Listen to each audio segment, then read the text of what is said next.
Hi guys, and welcome back to Adam's 2 Cents. I received this package today and I'm very excited to do this unboxing. This was bought as a gift from my humble self to my beloved 4x4. And as the title of the video says it all, this is the Ironman 12,000 pound Monster 4x4 winch. A winch on a 4x4 is one of the things that's a very expensive item to add to a 4x4. Is actually the most expensive accessories that you can add to a 4x4.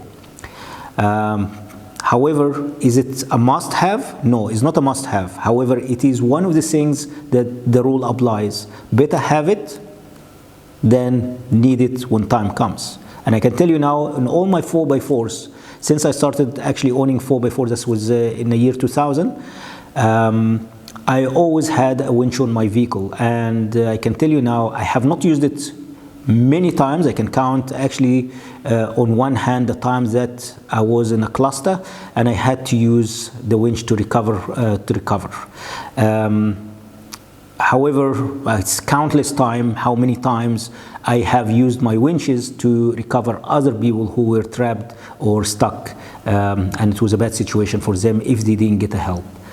So driving solo or getting to places in driving a 4x4 sometimes is challenging, and it's worth every penny when you have your own ability to recover or get unstuck.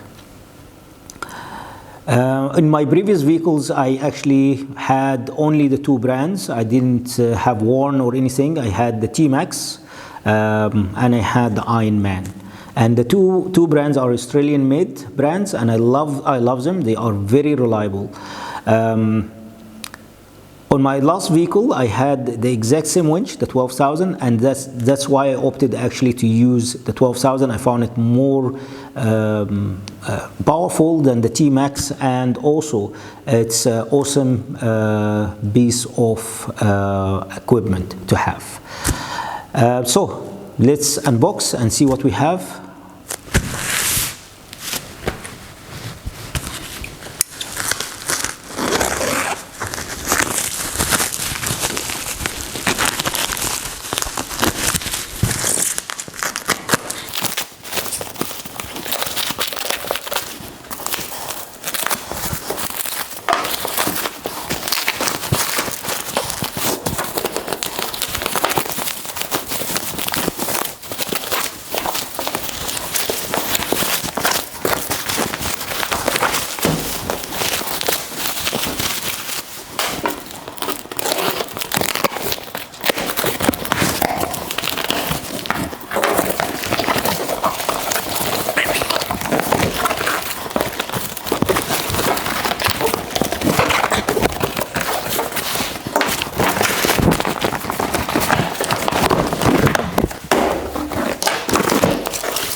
Okay guys, I think I need a bigger table.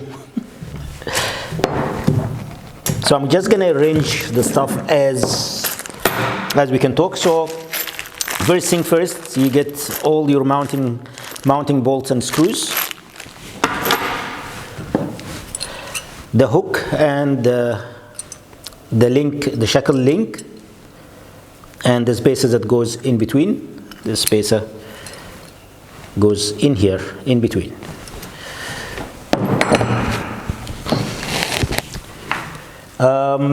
This is going to be the bracket for the solenoid control unit to mount it to the winch. Then we have our earth cable, which basically will be connected from the winch to the battery terminal, the negative terminal on the battery. Then we have the air breather. So one of the good features on this winch is basically having a breather, and which it allow you to operate the winch submerged underwater. So you are able to operate the winch submerged underwater when you install this breather. One thing before this breather goes into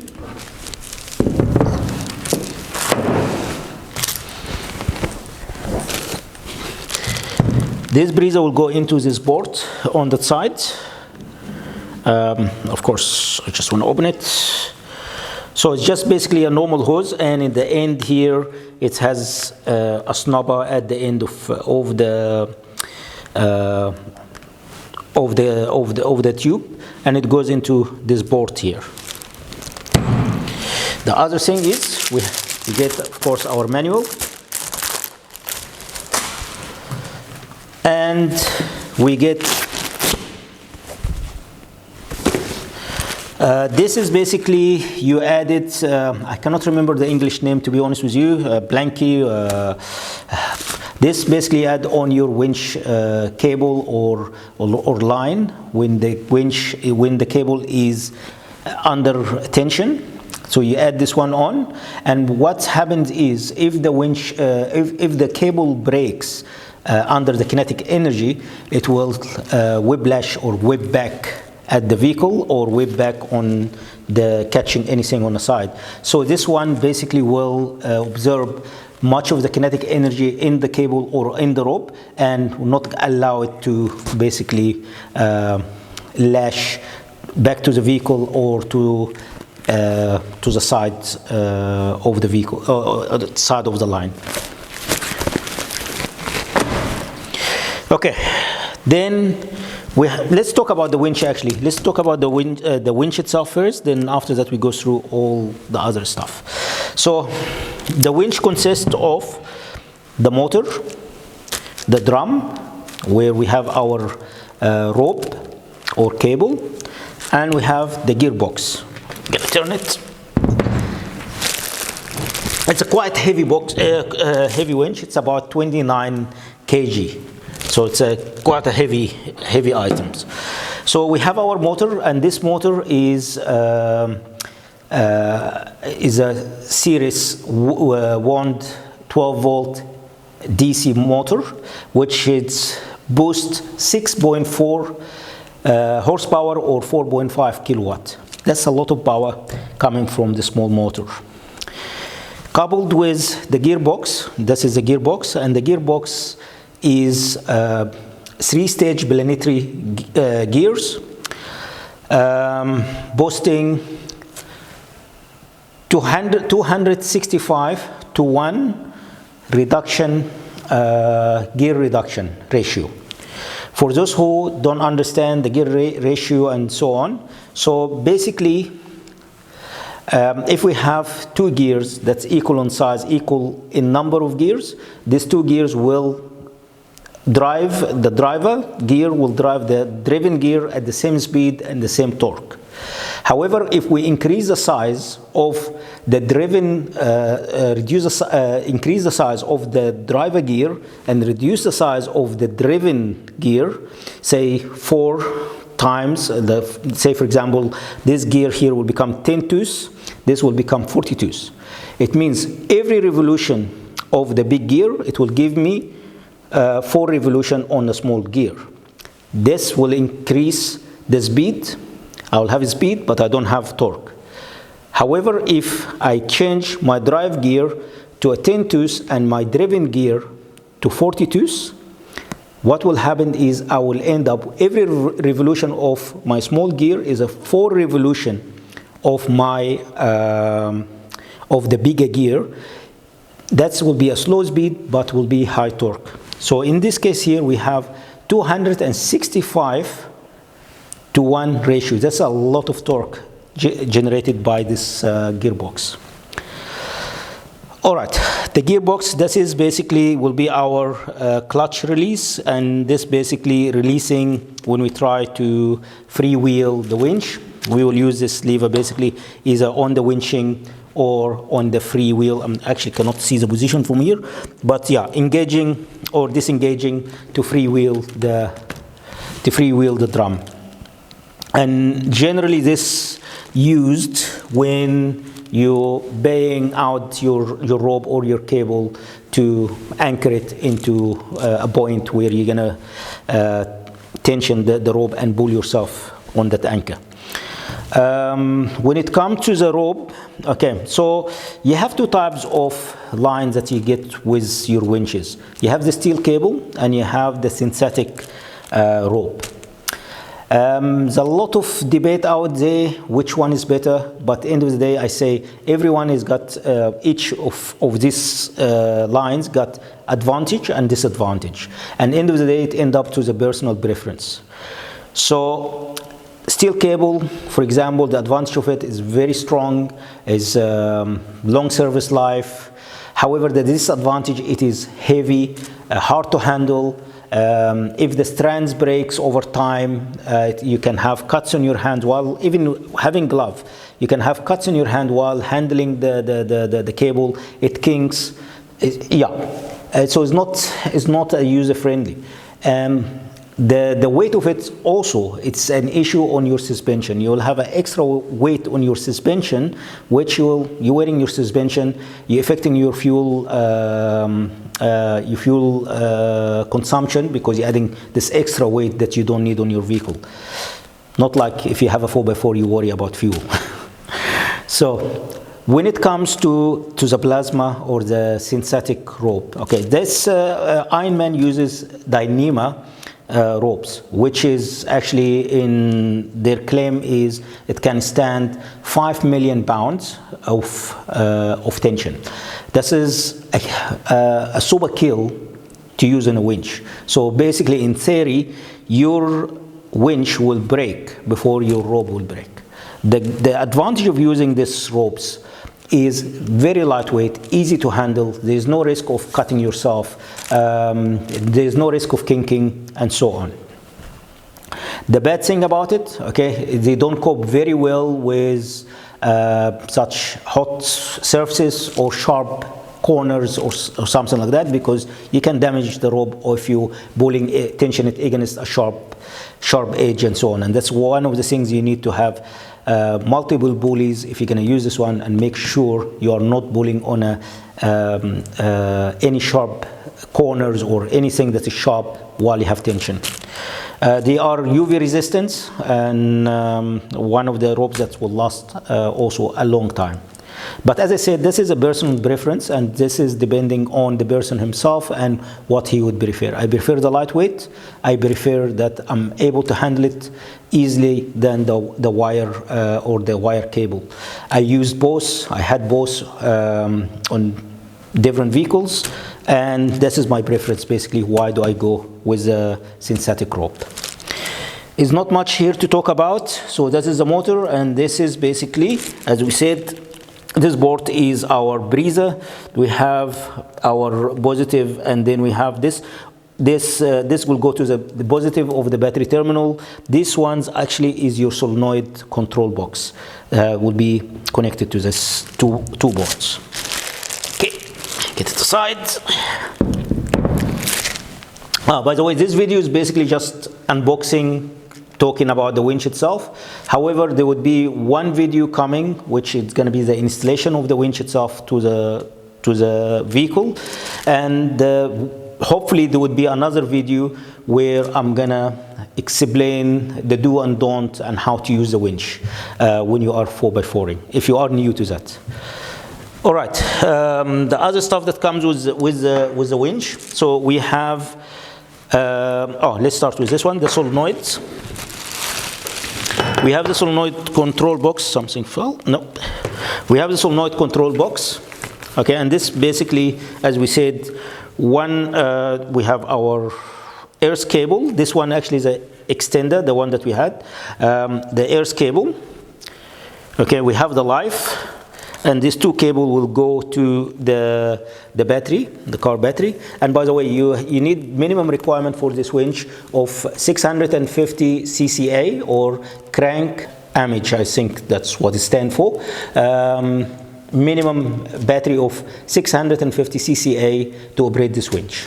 All right, and as we said, these two will go to from the control box to the winch. Everything is color coded, so it's nothing to basically stress about. Okay, just regrouping here. Okay, this one will go to the battery. Okay, this gonna go to the earthing, is going to the battery terminal. This to the positive, this to the negative. Okay, this will connect to the live on your on the winch terminal, and this one, the yellow, also will be on the winch. Okay. All right.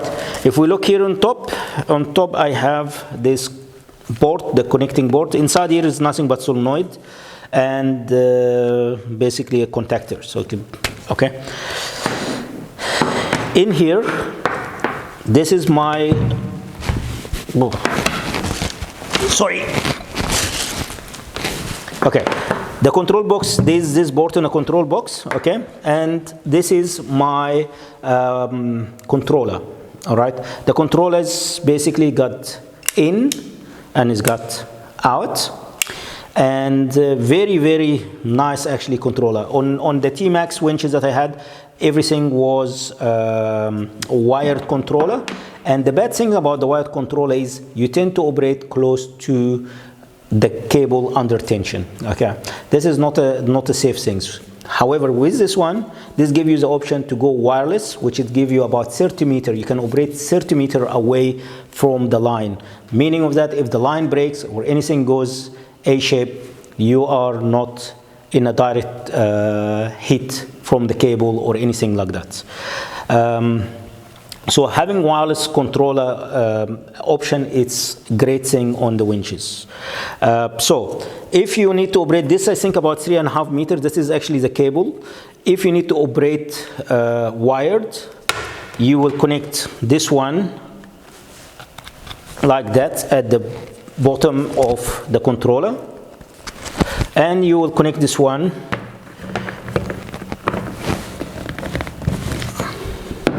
there's a mark here. If you can see, there's a white mark.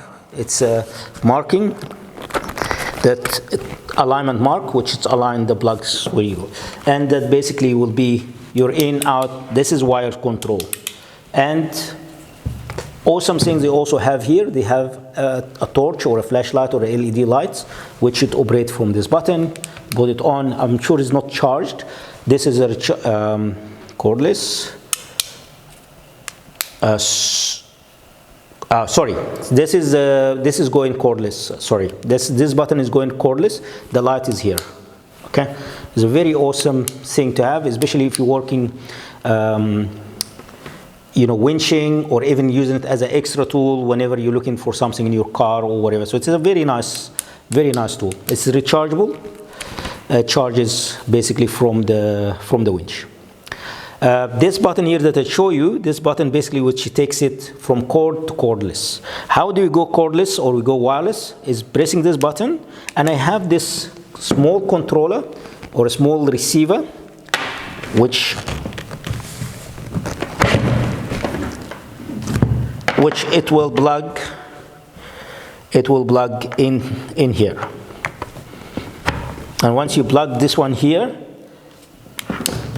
Oh, sorry. Once you plug this one here, you're gonna press, and this light, you see a light here that goes tell you, it's telling you cordless, okay? All right.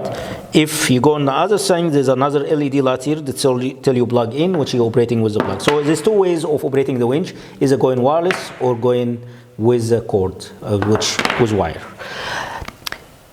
The reason they give you this unit to prevent any accidental activation of the winch. This is a removable unit.